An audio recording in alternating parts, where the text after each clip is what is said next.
Live start చేస్తాను, కాకపోతే లైవ్కి ఏంటి స్లైడ్ షేరింగ్ పెట్టాను. వన్స్ టైం స్టార్ట్ అవగానే once okay.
Just minute ready.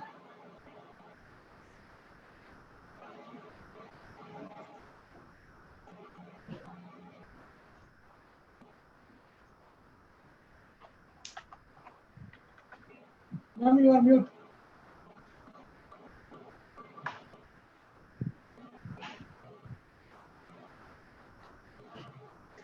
Well, let us start the program.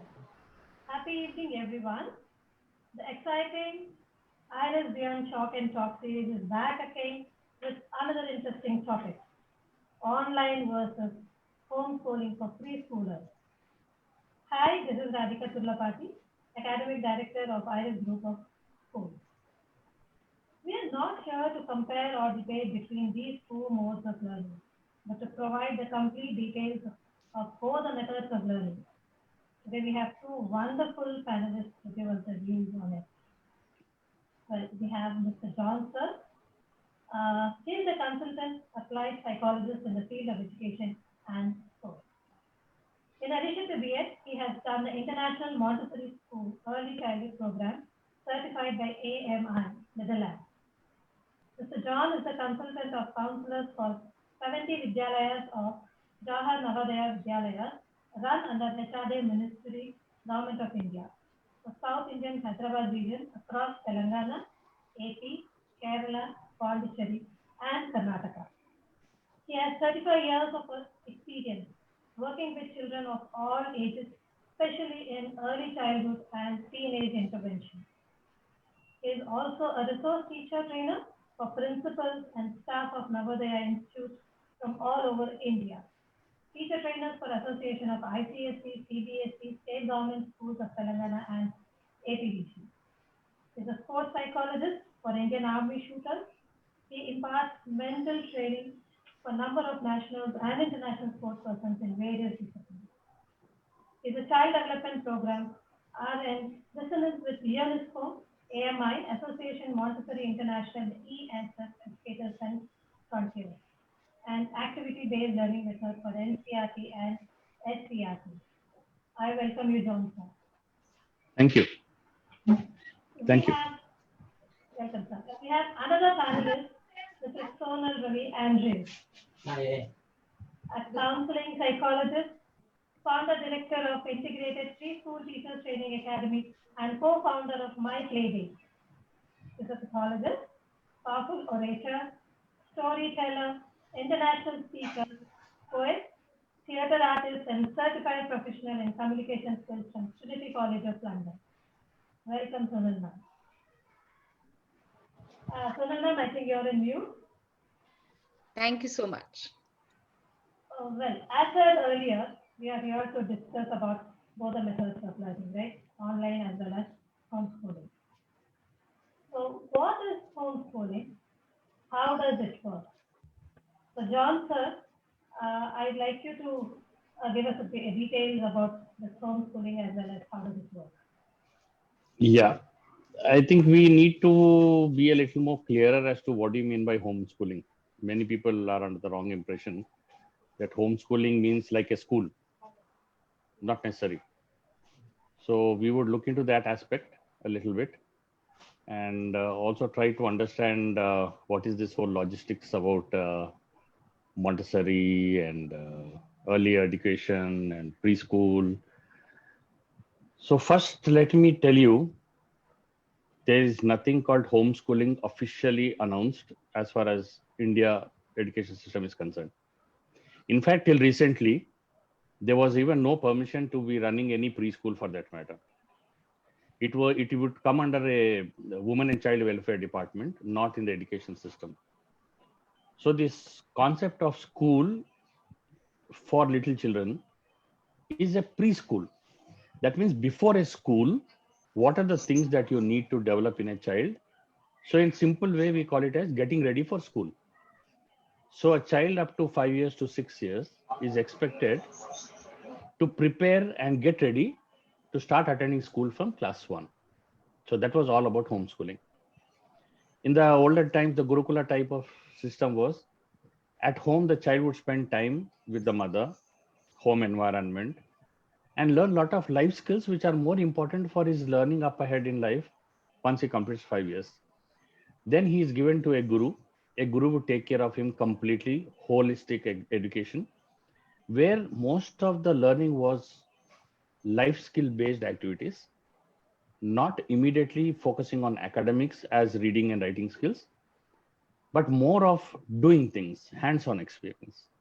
So homeschooling is more about hands-on experience, day-to-day life skills, and also as the child is getting older, reaching up to 5th or 6th year, is getting ready for academics. That is the reading skills, the writing skills. I'm talking about the skills, not actual reading and writing. The ability to read, the ability to write comes with listening abilities, concentration, being able to visualize certain things. All these are life skills which needs to be done, and these are better done in a homeschool environment. So homeschooling is all about constantly learning. Children anyhow are learning, but here what happens is it is an organized, planned environment where learning becomes conducive and very developmentally appropriate for every child who is at home and learning. It also constitutes part of the regular schooling. If a child is going to school, a few hours he spends there in the school. Rest of the time when he's at home, he has so much to learn at home, and that is nothing but homeschooling. That's my definition of homeschooling. Thank you, John, for giving that insight on this.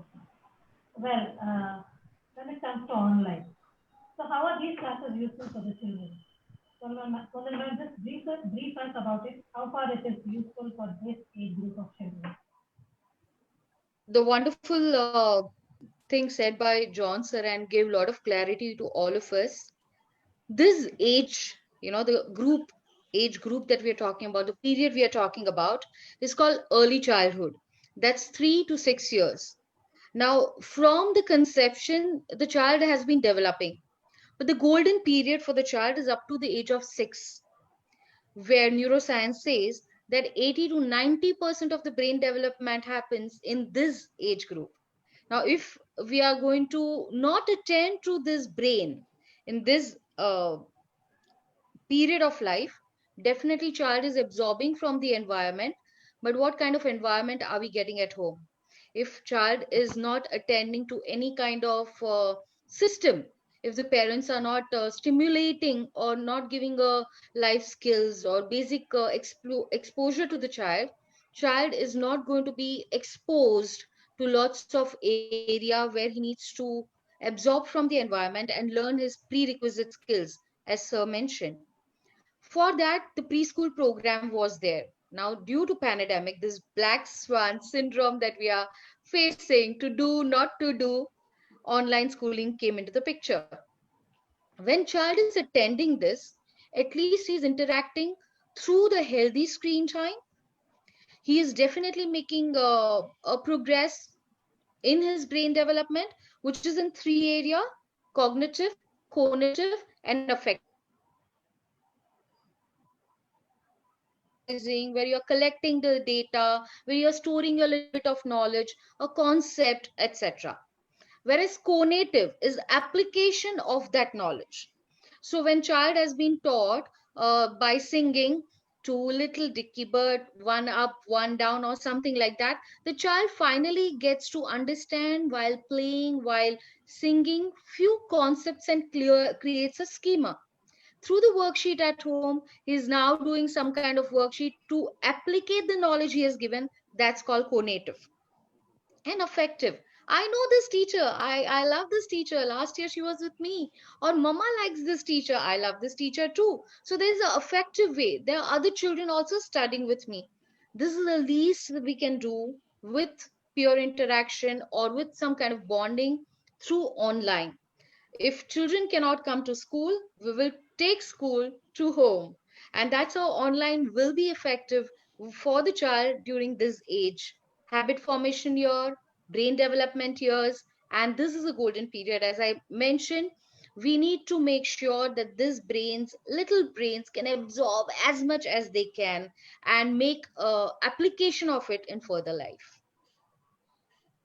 Thank you so much, ma'am. Rightly said, we don't want our children to stop learning. They are connected to online, and really they are enjoying those classes also. Right. Like for few of the parents are doing homeschooling for their children. Now, is it due to pandemic? When did the culture of homeschooling come into existence or did it start? So John, sir, can you just elaborate on it and let us know? Yeah. Those parents who are doing this so-called homeschooling are responsible parents because they are making the best use of the time that they find the children at home. At the same time, please try to understand the moment we say homeschooling, the word school is misguiding. It is something like instead of going to school, you are setting up a school at home, and that is what the homeschooling is all about. No, it is not like that. In fact, such a corner can be set up where a child sits in a corner, does some reading and writing work, and certain organized and a prepared environment can be created with a small curriculum where academically what he would have done in school can be reproduced at home and the child can do his homeschooling work.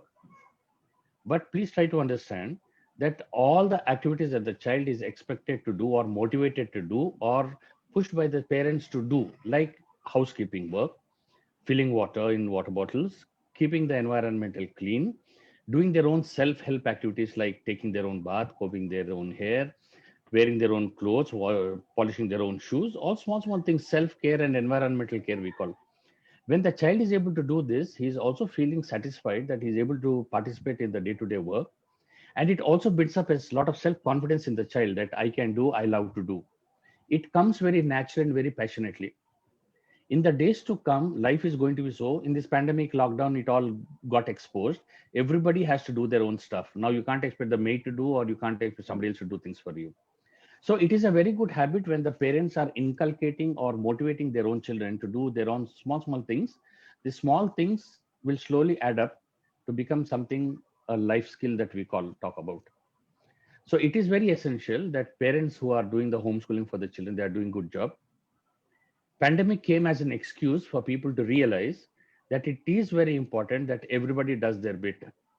It's not always the mom or the particular in charge of the house who has to do all the work, and others will just sit and wait or watch TV and expect some things to be done for them. Not anymore. So this realization has happened because of the pandemic. Now this culture of homeschooling has always been there, particularly in India, where children do a lot of works. Even in villages, all the little children, they do every work. That's why village children are much more smarter than the city children. The city children are more exposed to digital things like, the TV screen and the video games and so many things. So their hands-on experience to do and learn a lot of things is missing, all the more because they are focused only on certain digital activities. But yes, people are now beginning to realize that homeschooling can be a lot of life skill based activities. Well, there are few parents, even in this pandemic, they don't want their children to do any kind of help to their moms or any kind of help, as you said, combing their hair, keeping the plates into the wash basin or whatever.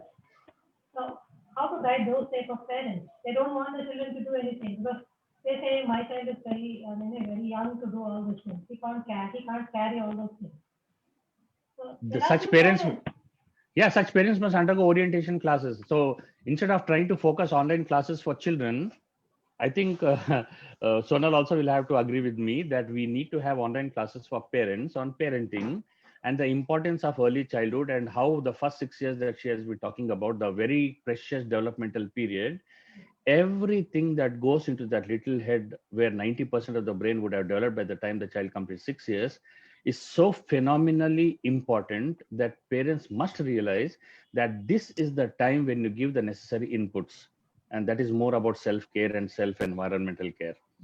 Because if they don't learn now, they will very grudgingly do things later, but it won't come as a passionate approach towards doing things on their own. So parents have to be educated. You can't just shy away and say, no, my children need to be very comfortable. Everything is there. We provide everything. Later on, when they are not able to provide, what happened with all your money and everything in the pandemic? You couldn't do anything but sit at home and do things. You had to do things.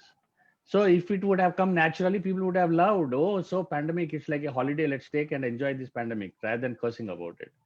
So many people who are well equipped with their life skills in place and love to do things on their own, I don't think they had been complaining about the pandemic, but probably they must have been much more happy that they got a big long break, so that they can do things on their own.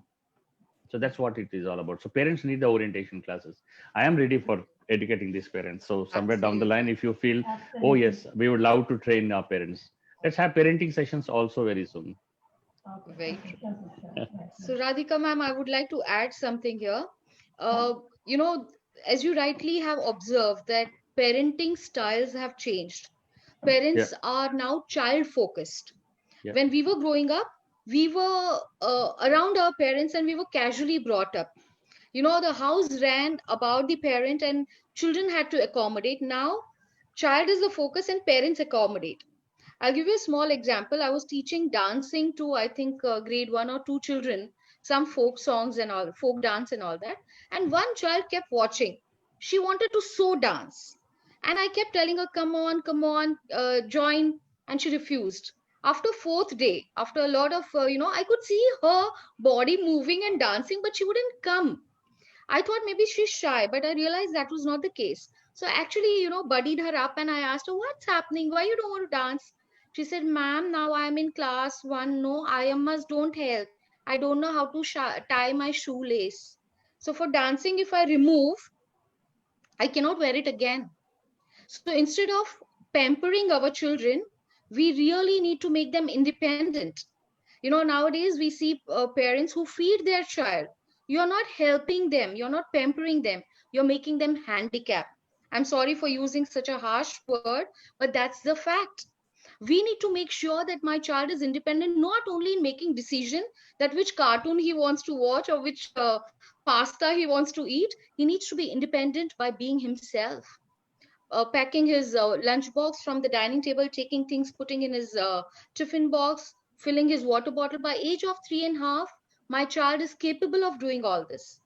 By eating on their own, 9 months, body anatomy has been, established that by 9 months, child gets 4 to 6 teeth.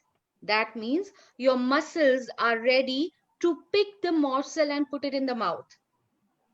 9 month is the time. If you look at our traditions, also Indian tradition, we have one particular function.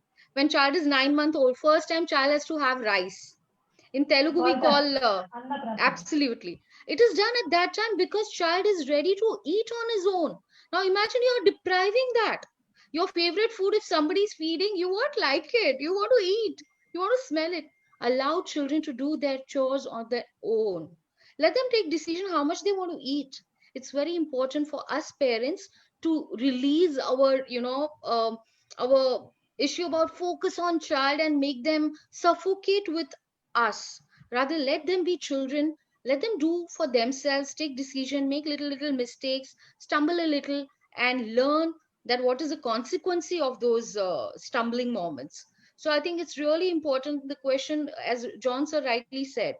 uh, I would like to mention educationist John Amos Comenius. This gentleman in 15th century said first 2 years of child's life is mother's lap. And what he has to do during that 2 years is his sensory stimulations. And that has gone missing. We are giving all toys to the child and leaving him alone and not giving those sensorial experiences. And then child comes for prerequisite. We have to start from the scratch with them. So that is what our job as an educator in early childhood begins with. Yes. Right. As you said, like, let the children do, may not be perfect, but they are learning, right? Let them learn Yes. slowly and let them do it. Yeah. Solomon, like most of the parents are waiting for the schools to reopen physically, right? And they do not want their children to attend online classes. What if their child misses this academic year? Now, I might sound again a little negative about it, but I'm not negative. I'm telling you the fact. I do not, if schools open, I would not send my child to school right now because it's not safe. Let's face it is not safe. Number one. Number two, if schools are not opening and you don't want any kind of education system, as a parent, you're not investing into your child. Investing doesn't mean buying toys, buying CDs, buying books is not investing. I'm talking about investing, as John sir mentioned, doing activities with them, giving them ideas, challenging them, stimulating them. If you're not investing, kindly enroll for online classes. This is a healthy screen time that we are making sure that the teacher is talking and the child is listening. There is interaction from the child to the teacher. We are making sure that it is activity based, where child is really doing things with his hands, with his body, with his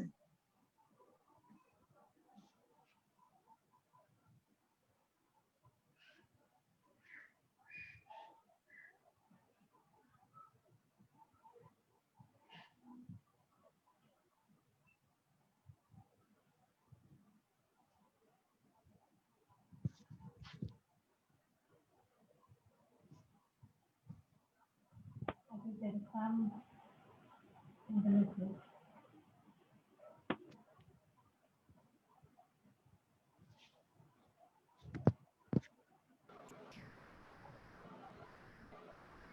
I think. Yes, I think there is some internet We'll issue. go next question to Johnson. Okay, we'll go ahead with the next question. Yeah, we are back. Yeah. Johnson, what is the right age for the homeschooling? And what should be the minimum teaching duration for the homeschooling, when it comes to academic? Yeah. Homeschooling begins in the womb. Okay. See, there are mothers, educated mothers, guided mothers, who are taught that they can read lovely storybooks to the children while they are in the womb itself, somewhere around the 5th month where the organs are in proper place. These mothers do some reading, lovely stories, just for vocabulary. And these children, after they are born, by the time they are 1 year or maximum 2 years, they read books with extraordinary accent and vocabulary in place. So there's some learning all the time happening. Homeschooling is all about learning, constant learning. It is not about teaching. Online classes, I don't want to comment, but there is somebody who is trying to teach and tell, do like this, do like this, do like this. So it is a coordinated and a guided academic inputs. Home learning is all about learning. Homeschooling is all about learning. Anything that is around, the child absorbs like a sponge. He just picks up and absorbs things that is there available in the environment. So it is the responsibility of the parent or the adult in the family who is responsible to see that the child is getting proper inputs that is made available. Like the mother who is reading a book to the child while in the womb is a responsible mother where she is reading to herself rather than sitting and watching a TV, because the TV watching also is getting influence to the child, and the child is getting to listen to all the advertisements and the TV serials and all. Later on, he gets glued to the TV, and the TV becomes a very predominant feature in his life. If the same thing can be got into the reading habit, the child begins to read, and then in the early months, like in the 9th month, if the child is able to eat, start chewing, the child by 1 year will be able to read books very comfortably. So there's no cutoff age that the child can start doing homeschooling from a particular time. Because as I was telling you earlier, homeschooling has to be defined as what is it that you do in the homeschooling. It is all about learning. So if you desire that your child should be able to learn this, you should ensure that those things are made available in the environment, which we call it as a prepared environment. So you need to prepare the environment conducive for learning for your child right from the time the child is born. Thank you, sir. I think, Sonal ma'am, you're back again. I think your question was, answers were half done. So can you just elaborate more Sure. on it? I'm so sorry for the disturbance. And what we need to focus on is not by the medium that we are using. As John so rightly said, anything that child is exposed to is a learning environment for him, is a platform where he's going to pick up. If it is not enough at home, please make sure that there is a source of this learning happening where a child can be taken into consideration. It is focused from his point of view, not teacher's point of view, that what would child like to do. So in school, if I am doing it with pure learning, now that's not possible. How can I make it close to it? How can I make children interact even in an online class? How can I have them see each other's toys? It is possible. Let's bring it to as possible as reality, and that is what we can do in this situation. Good. Okay. Like in homeschooling, is it legal in our country? Are there any limitations or restrictions from the government? No, there are no limitations. There are no limitations. Okay. Any legality or any legal No. things related? Nothing like that. No, no. There is Actually, let me tell you, a preschool is illegal in our country. I don't know whether you all know this. You apply for any kind of tax benefits or something for a preschooler, you'll immediately get a rejection saying that you are running a illegal and unauthorized institution where there is no such arrangement available in a school education system. It comes under the child and women development, like the balwadis and all those things. Yeah. So you can't call it as a preschool at all. It is not a preschool. It is a preparation for a school.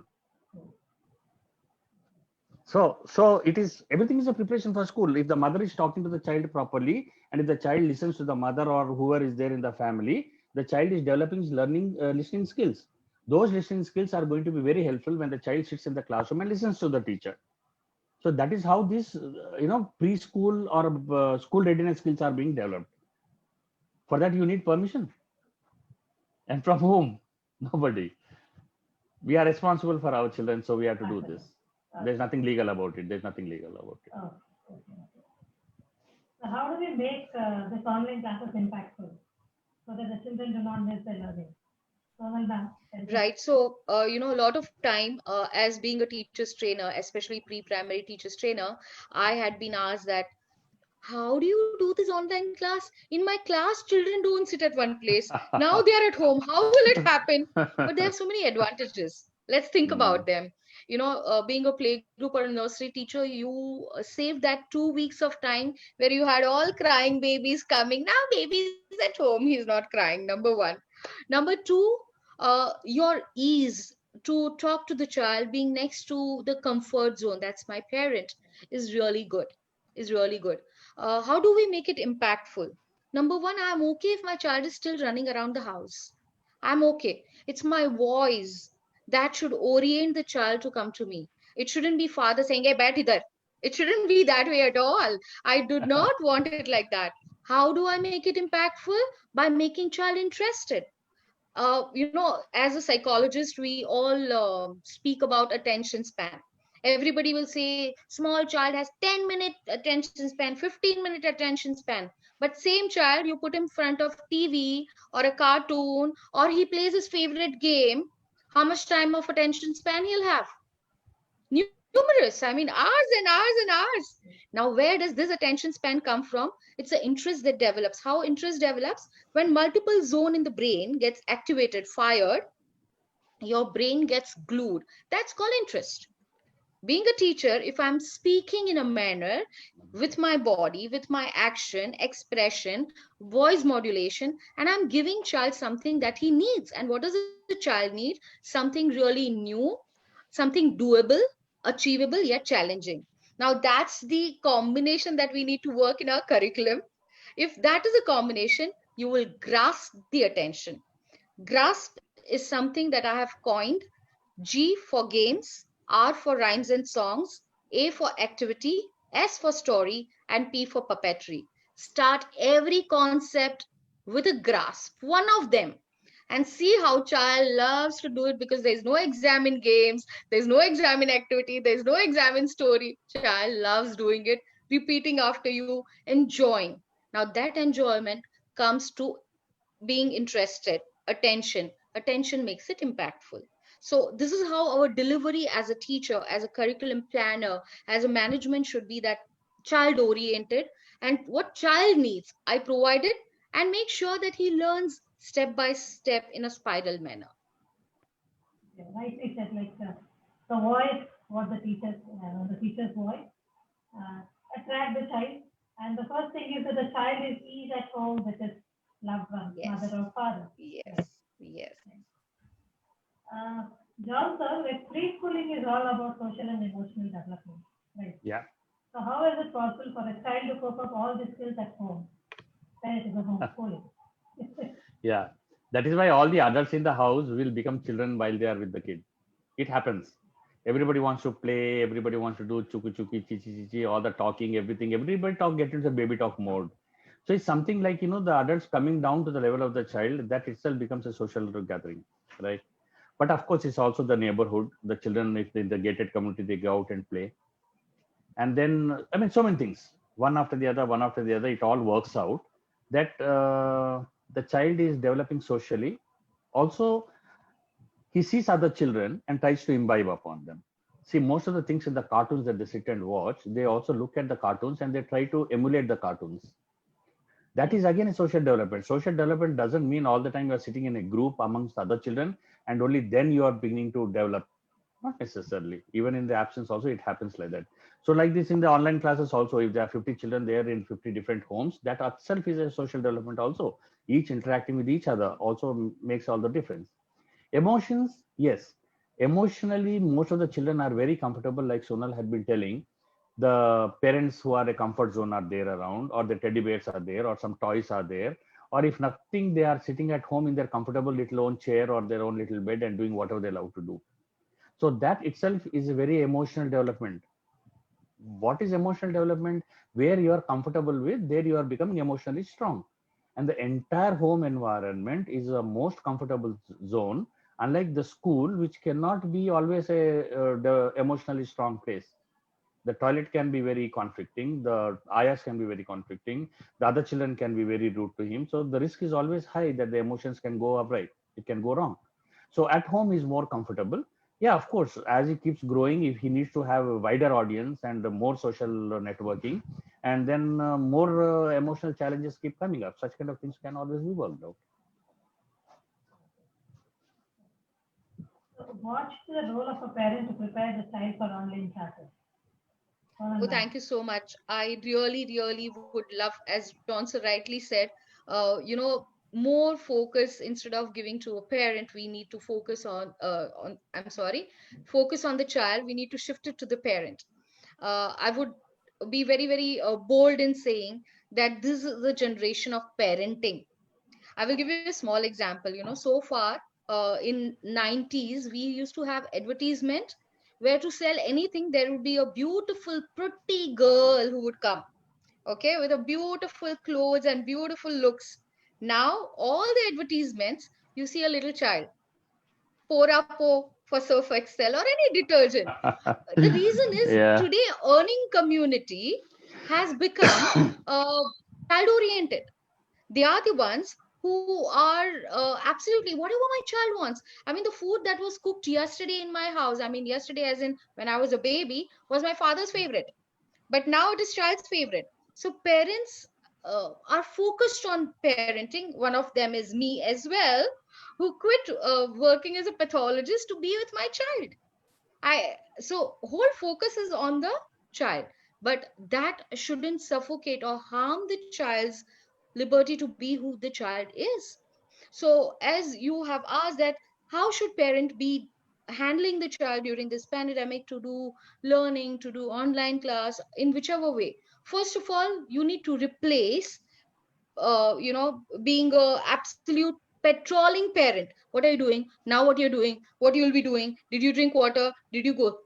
Did you study? Did you go to susu? Did you eat? Instead of that, become a partner. Say, what do you like to do? I enjoy this. What about you? You want to ask child, how was your day? But have you ever told the child, how was your day? How does child know how to speak about it? So instead of patrolling, become a partner. The second thing I would want to say is, instead of having the regret, oh no, मेरे बच्चे को ये नहीं आ रहा, अरे school नहीं है, अरे, no regrets. Instead of that, find a way out and start respecting what you have. If you're dealing with a teacher and you have an issue that her pronunciations are not good, no problem.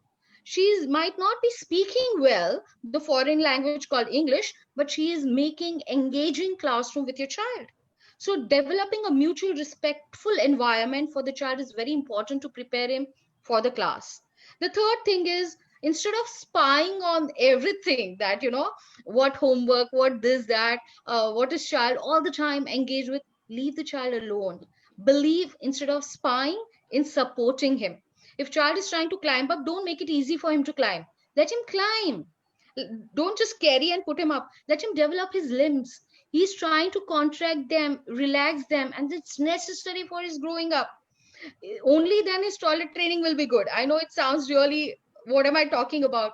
Unless child crawls properly, walks, stumbles, eats on his own, does a lot of physical activity, his toilet training is all about contraction and relaxation of muscle. It will not be healthy. These are all interconnected things. And finally, instead of controlling a child, don't do this, don't do that, don't do this, condition the child a little bit. Tell him what you would like to do. You would like to do, not what you want him to do. And see the change. This is the age where child wants to be in your good books. He wants to abide by your rules. He wants to please you. That's the age that we are in. And allow him to please you. No child in the world wants to, rebel at this stage of life, definitely. So allow them to, tell them what you would like to do instead of what not to do. So these are the four contrasts that we need to remove from our day-to-day behavior as a parent. I'm talking from my behalf as well. So more we try practicing it, the more happier child will be learning. He'll learn from everybody, not only teacher, from everybody around. So I think that's what we need to do. Yes, right. Lovely. You said the child learns, what he sees or she sees. Absolutely. So we need to give liberty to the child, learn and see that the child is going in the right path. So it's more of imitation, like, Yes. the adult around does something and the child just copies it. Yes, absolutely. So that is why we need to prepare. We should know what we are talking. We should know how we are expressing, how we are behaving with the child, how we are respecting the child. Also, we need to respect the child so that we get the respect back from the child. So Absolutely. it is, yeah, it is because the child is not in that position to think and interpret and perceive and I should do like this. It's less of that. It's more of just doing what the others are doing. Yes. So, Sonal ma'am, as per the guidelines given by the government, Yeah. online classes is restricted to 30 minutes, that is 5 in a week, something like that. Is it possible to teach all the required concepts in the given time? Now, again, it comes to innovation, ma'am. A child was coming to school for 4 to 6 hours in this, age period, which was very comfortable for me. I would take up 3, 4, 5 concepts or activities in a day, and it was just perfect. Now the time limit has been made like that, looking at the ideal, health of the child, ideal situation at home. Parents are working with the system, how much systems are available, how many equipments are available. A lot of considerations have happened. WHO has given screen time limitations. So this 30 minutes sounds really okay, provided we plan our curriculum in a beautiful manner. Now, what does child need? As John sir has already laid a foundation about objectives of this early childhood. It's prerequisite of reading, writing, and counting, also speaking. We also need to develop a child for his self-esteem, confidence, awareness. We also work at his life skills, his survival skills. Now, for all this, we don't need a passive learning. We need activity to be given to even parents. Now, all this time, last 4 5 years, there is a huge evolution in preschool, where we have made parents as partners of our preschool. We have so many activities where we invite parents at school and make them our partners. Now this is a stage where actually parents got to know how much work teacher was doing. Okay, it's not simple A to Z, but how much more beyond A to Z is happening. So give lot of activities to parents to do along with the child. Take a video evidence of it or a photo of it, and build upon that and see how much joy you're constructing with a child. And I want child to teach a parent what they have learned. How amazing is that? I'll tell you why I'm saying it. As a child, when you were in class 6, 7, 8, you found this Pythagoras and this psi, theta, and it was terrible. But when your child was studying, suddenly all that looked so simple to you. When you were teaching your child, all that looked very easy.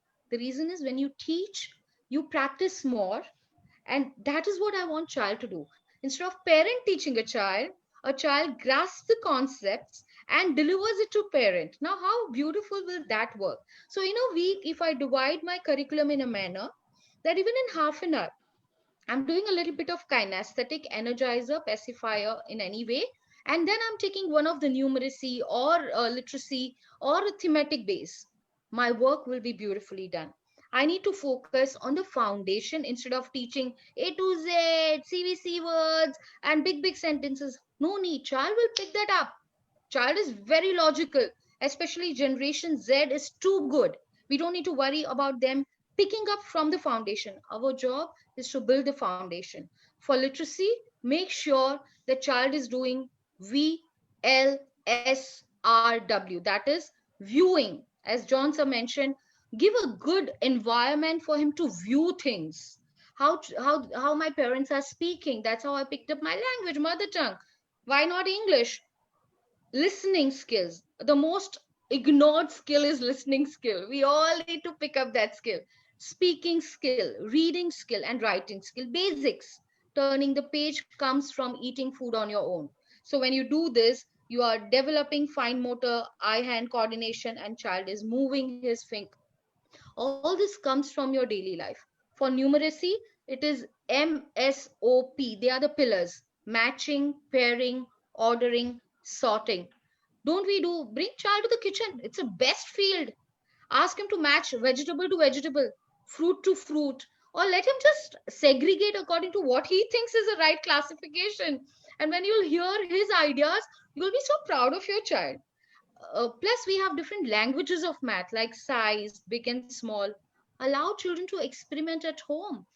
Being a teacher, being a childhood educator, you will know how to guide the parent to conduct these activities at home. So prepare a kind of a circular or a happy activity sheets which parent and child together can do.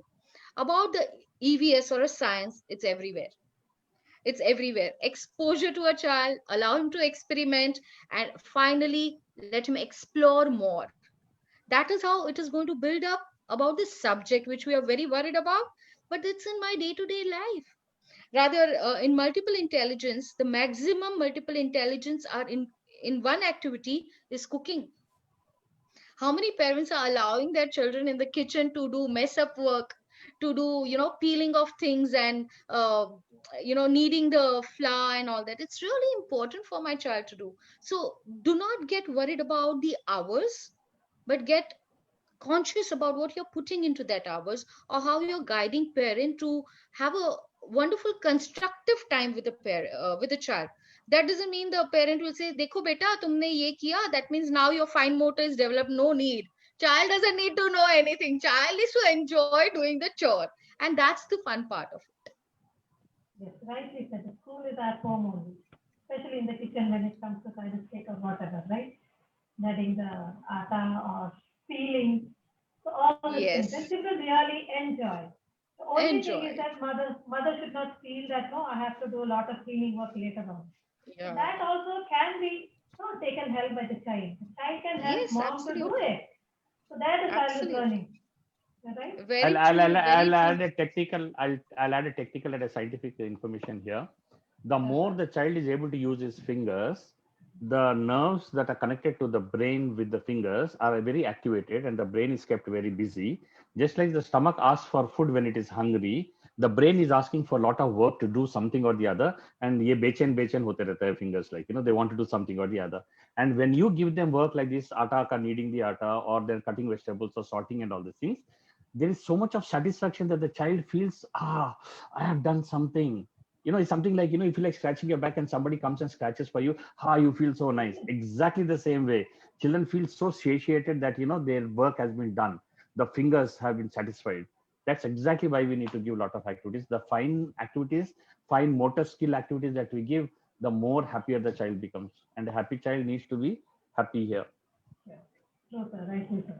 Yeah. Well, no doubt, mother is the first teacher of every child, right?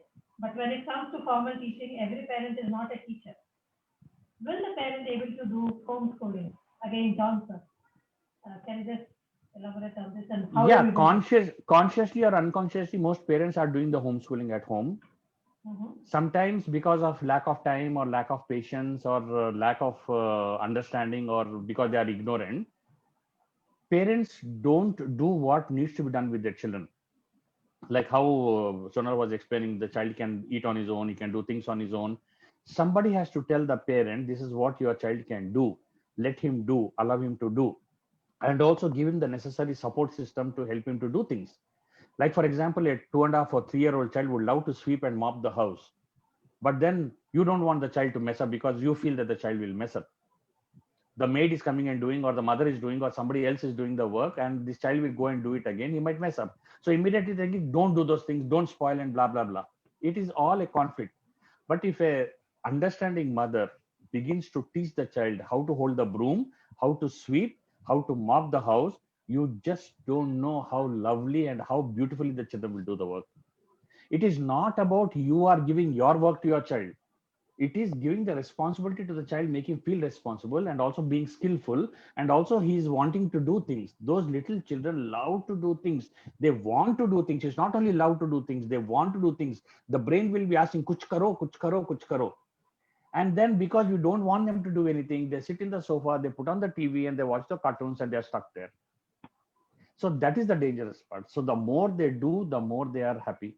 So no doubt, the parent being the first teacher, the mother must, or the father, sometimes nowadays even fathers, because I'm that father where I help my children to do a lot of things on their own. What happens is, when the parent becomes responsible towards the child rather than pampering and doing things and making it easy for the child, such parents are really reaching out and helping the children to pick up something on the thing. So that is what the first teacher has to do at home. Very good, sir. And now, Sonal ma'am, how can a teacher assist the child through online classes? Wonderful question. Now, we are in India, and definitely my parent want to see the grade sheet. Yes. That is one thing that they will not give up on. So yes, if I am conducting a class, I can assess a child. Maybe not, by the formal assessment. Anyway, in pre-primary, I do not want the formal assessment, but by the work that child is already doing. For an example, I have given him a worksheet after teaching the concept. It's not assessment of the child. It's an assessment of the teacher or the curriculum. And now this understanding has to develop in the parent. Now most of the schools that are coming back to me and saying, ma'am, you know what, parents are doing half of the assessment sheets and worksheets, they are only finishing. I said, yeah, your sheets are so interesting, and being a parent, maybe I didn't get those sheets in my time, so I want to finish. So our parent orientation programs become very important, that we are not assessing the child only through these worksheets or a paper. It's interaction in my day-to-day class. I'm also asking the child to, as in Iris Floret, we have activity where child is asked to do certain chore or certain work, and then we are taking a photo of that in the Zoom, or we are asking parent to send that photo. We are maintaining a folder per child. Anecdotal reports, that today when I was telling a story, little Tinu was doing like this. Now from that day, after 2 months, how was Tinu listening to my story? That itself shows me a graph. His attention span has increased, his listening skills have improved. Maybe as a teacher I have become better any which way, but there is a increased graph that I can assess. So number one, anecdotal report that teachers are writing, the evidences that they are collecting per class. Every day after class, teacher is spending 3 to 5 minutes per child and making these records. Worksheets are collected by photos or emails or the app of the school, and we are making sure that we can see in all the domains, as in physical, social, emotional, cognitive, and emotional domain, how the child's progress have been from the day one with me to the day that I'm going to conduct my PTM or my assessment scheme. So assessment can be done. It doesn't need to be a summative or formative. It can be done in an informal manner, but with a very, very concrete anecdotal report. Maybe you can make again a partnership with parent, that how do you feel about it? Earlier, how he was singing, how is he now? How he was speaking, how he is now? And you can get 5-minute appointment with the parent and talk to the parent, get them involved in assessing their own children, and give a suggestion also. Why not? Thank you so much. Yeah, one caution here: when you make these assessments, maintain a low profile about it. Don't make a big exhibition and trying to make big announcements, because children are they don't like to be told. I mean, they don't want it to be publicized. Because Absolutely. I have seen children where the parents are so proud of their children, and the visitors and the guests who come, they tell, my son did this, beta wo rhyme suna do, beta ye pakar ke suna do, and the children don't want to repeat it again and again. So what they did to do, I have got complaints where children have started telling the visitors home, please don't come to our house. You don't have any other work. Please get out of our house. Just because they have to show, they have to again tell them what they know. So that's how the assessment, yes, because to the satisfaction of the adults who are there, who are the stakeholders who want to know how much, what and all, yes, assessment has to be done. But at the same time, maintain some confidentiality, maintain some low profile about it. Don't make a big hangama about it. That's what it should be. Very Because true. in Everything homeschooling, in moderate. yeah, because in homeschooling, the mother or the whoever is there, they know what exactly the child knows, so they don't have to showcase it to the people around and all that stuff. So it's less. So Right. the child is more at an Yeah. advantage there. Yeah. Yeah, nice, good. Like John sir, after the end of homeschooling course, is the child Mm. eligible to take admission into higher classes, maybe regular school or to the next class? Yeah. See, as per the Right to Education Act, up to class 8th, you don't need any kind of formal entry point that you should have completed 6th class or you get an admission 7th class or anything like that. It is age specific. If you are a 12-year-old child, or if you are a 6-year-old child, if you are an 8-year-old child, at that age, which class you are expected to be there, you have to get into that class irrespective of what standards you have. Once you are there, it is the responsibility of the school to ensure that whatever the gaps are and whatever has been missed out should be brought into place. For example, a child who never been to a school ever in his life, at the age of 12, he is expected to go to school. He will go to class 6th or 7th, whichever it is appropriate. And there it is the responsibility of the school and also the home parents, where they will have to get into a mode where child has to be upgraded, in the sense, like, whatever he has missed, like reading skill is not in place, so they have to bring in the reading skill. If the writing skill is not in place, they have to upgrade at the writing skill. The curriculum goes for a toss at that moment, but then the basic life school readiness skills has to be brought into place. So it is not mandatory that you should have this to take an admission in any class. But trust me, children, whether it's online classes or whether it's homeschooling, if they have the school readiness skills in place, they will do wonders. In fact, I have noted in many of the regular schools, because they miss the bus, they don't do their work properly because of all the hangama that goes in the classroom. They are not thorough with their school readiness skills. So they are at a bigger disadvantage than these homeschooling children, where they are very focused and they do their work and they are ready for it. And probably this entrance test or some kind of a slip test is given so that the child is, assessed and given an admission. So they get away very easily with it. So it's not at all a point. So up to class 8th, don't bother about whether they'll get admission or not. If they don't get the admission, give a complaint to the authorities, they'll get you the admission. Okay. Well, Sonal ma'am, how do we take care of the slow learners for online classes? Right. Because So, we are- yes, ma'am.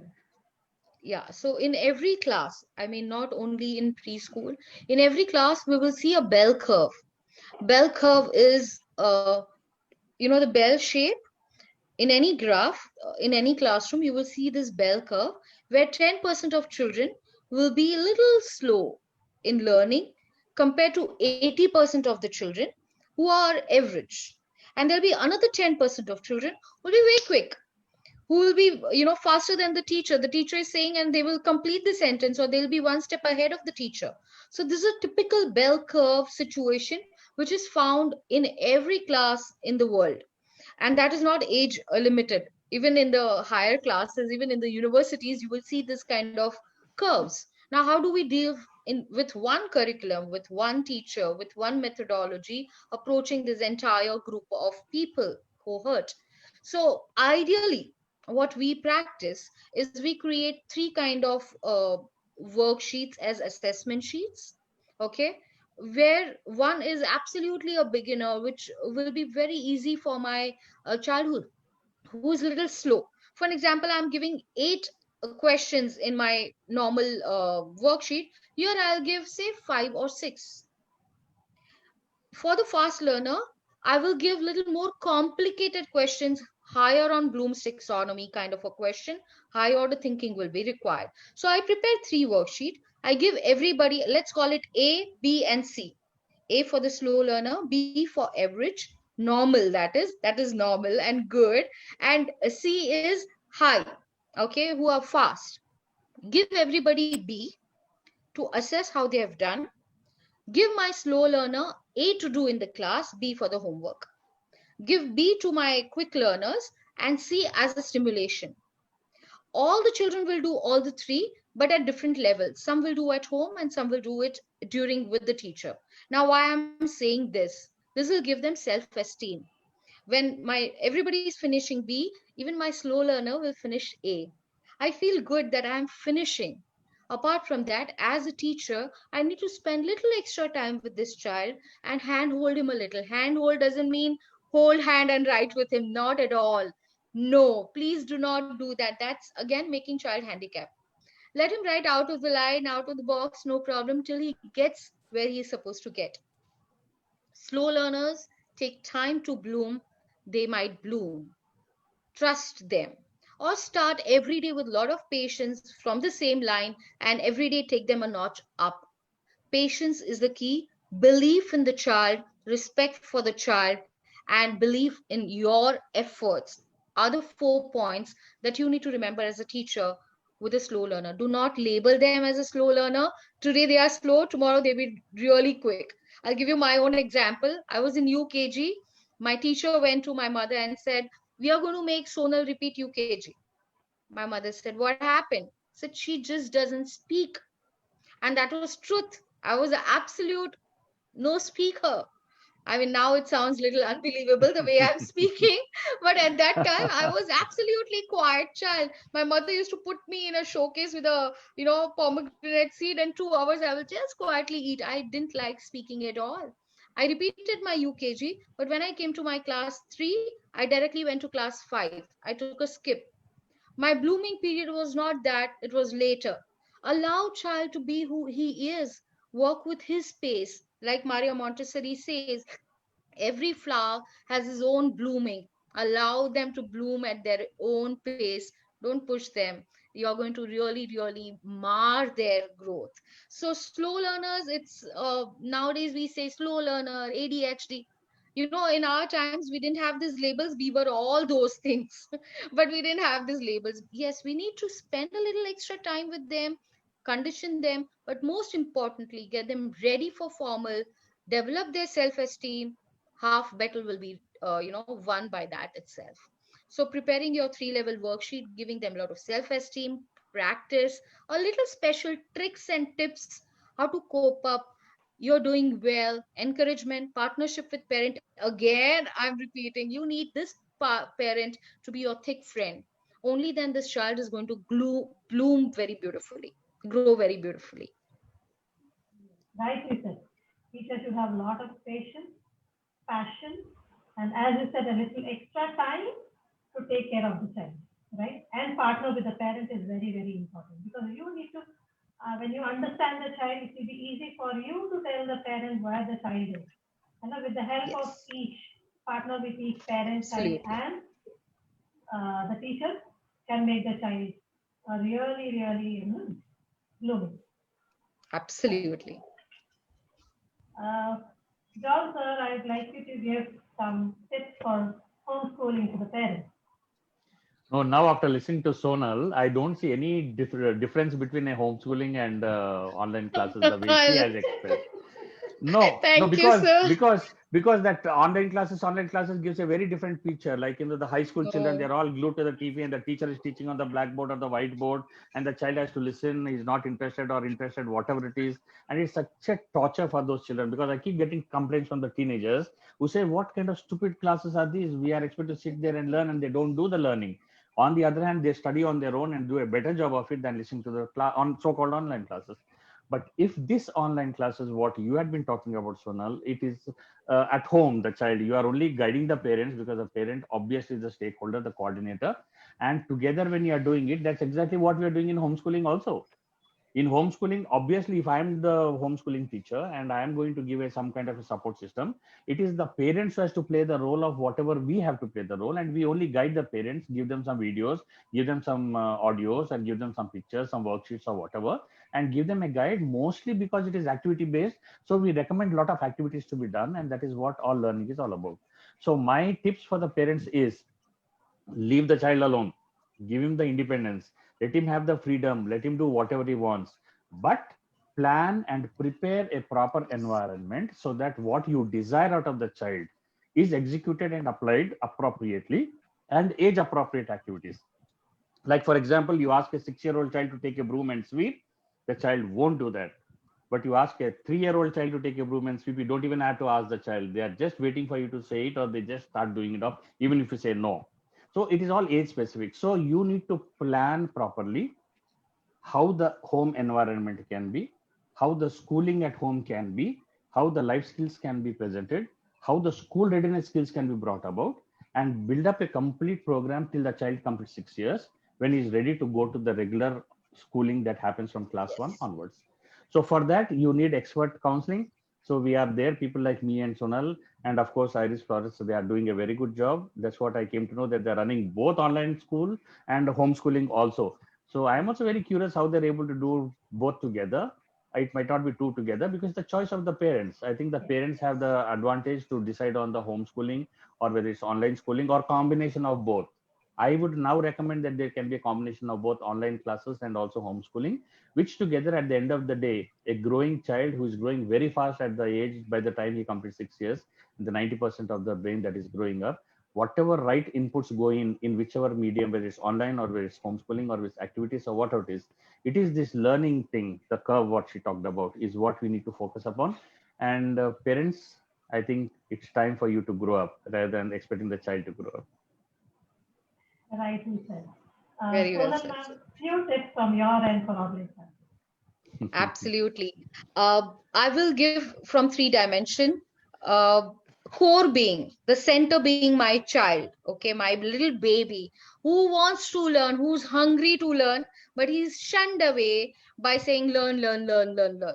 So the first thing, as Sir rightly said, give freedom and see how much learning is going to happen. So three dimension I'm talking about is first school management. We need to be very clear why we are doing what we are doing. Keep things in perspective, make it child friendly more than parent friendly. Yes, we need to make it easy for parent, but my focus is child. So management has to make sure what are the needs of the child at this age and what I'm delivering. Come to teacher. Every teacher in early childhood education should understand child psychology, should understand his basic growing needs, basic emotions, and how do I use this information in the classroom. As Sir rightly said, my child at 3 or 4 is eager to do work. I remember I used to tell my daughter, if you finish this work, I'll allow you to sweep the house, as if it was a reward. And she thought, oh my God, what a reward. So, a little bit of playing with, I know it sounds a little mean, but it's okay. I'm helping my child unknowingly. I'm making, I have heard some parents that she did this work and I gave her 5 rupees. Don't do it. This is the child's house as well. They are not outsider that you have to pay them or reward them for that. Rather, it is their job to do it. And trust them when they're doing it. Don't go behind them. Did you do it? Did you do? No, sit back. If they don't do it after they go and play in another room, clean up. Big deal. But allow them to develop that trust. Don't be very, very with the teacher's point of view, work on your curriculum. Is it fun for you to deliver? Then it's fun for the child to enjoy. Don't go and A for apple. Everybody knows, no, what is A. I mean, you enjoyed so much, you created so much fun. You know what happened? Ant came, it climbed down. Now this is the joy. Child will say, I knew this story, but way she's saying is so much fun. So if you are enjoying as a teacher delivering, my child will definitely enjoy. From the parent point of view, it's a difficult scenario. As a parent, suddenly I'm doing household chores, my online work, office work, handling the child 7 8 hours a day. Child was not with me, suddenly now he's there. My husband is also working or my wife is also working from home, and I don't know what to do. Everybody is around, I don't get my me space. Very natural. Breathe. You know what? You asked for it, that my family spends time together. God has granted in bonus in 2020. So let's enjoy, make most of it. Let our children know what our relationships mean. Respectful environment around. Have discussions, not as arguments. Have discussions. Let child know you have differences. As a parent, it is your call to decide what your child has to have the environment of. Child unfortunately cannot decide. Are you happy? Child will be happy. Are you all the time constructive? If you are the person who is watching all the time TV or on the phone, you can't expect my child to read a book. The most expensive book you have bought, child will not read. First, you read the book with joy. Oh my God, what a lovely book. And child will peep in and say, oh my God, what book? Wait, I'm reading. Now, this kind of innovative ideas just to bind with the child, bond with the child, is very important from the parents' point of view. Any kind of education system can work only with these three parameters taken care if they are child centered, and the success will be definite. Every teacher should be well trained. Me, John sir, all of us are there to help them in this training, because I feel this is the golden period which cannot be missed, and child should not face untrained teacher over here. Very well Yes, said, ma'am. Like as you very well. said, we need to give a lot of liberty to the child under the guidance, right? Well, it's almost an hour and above, right? And we have discussed many things. I don't know, like why just time just flew away, right? It's so many things, so many doubts have been clarified. So many. I learned many things from both of you. Like many tips, Thank you. right? And the other thing is that we do not want our little ones to miss their foundation years of learning. Yeah. Physical schooling is always the best option, but due to pandemic, children are not able to go to school. right? They are missing, but still they are enjoying their online classes. They are eagerly waiting for the teachers to come. Even though it's a homeschooling, they are enjoying. Like they want to see what is next Mama is going to teach me, right? So now, as we have heard both the panelists, they have given their view on it. Whichever is convenient, whatever is convenient for the parent, whether it is homeschooling or it is online classes, it is up to the parents to choose at this time.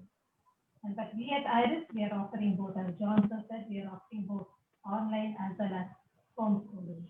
So when it comes to the homeschooling, they give training to the parents every 15 days, and we give all the other things, whatever is required, with the videos, with audio to the parents, and we talk to the parents. What are the challenges? I will not say difficulties. I will say challenges. What are the challenges they're facing at home, which help them out. So a big thank you to John sir and Sunila for giving their Thank you.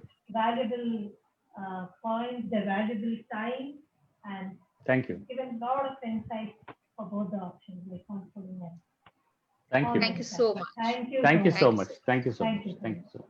Thank you. Very Thank you much. for giving this platform where I could, it was my honor to be with John sir, and it's always pleasure to be with Iris Florets, and I am really happy that you could hear our views, and I'm sure any queries you have, you can reach out to both of us through the medium of Iris Florets. Thank you for giving a platform once again. God bless you. Stay safe. And I will like to quote Rita Pearson, every child deserves a champion. Let's be that champion now. Yes. Thank you. Thank you so much. Thank you so much. Happy Thank you so evening. much. Thank you.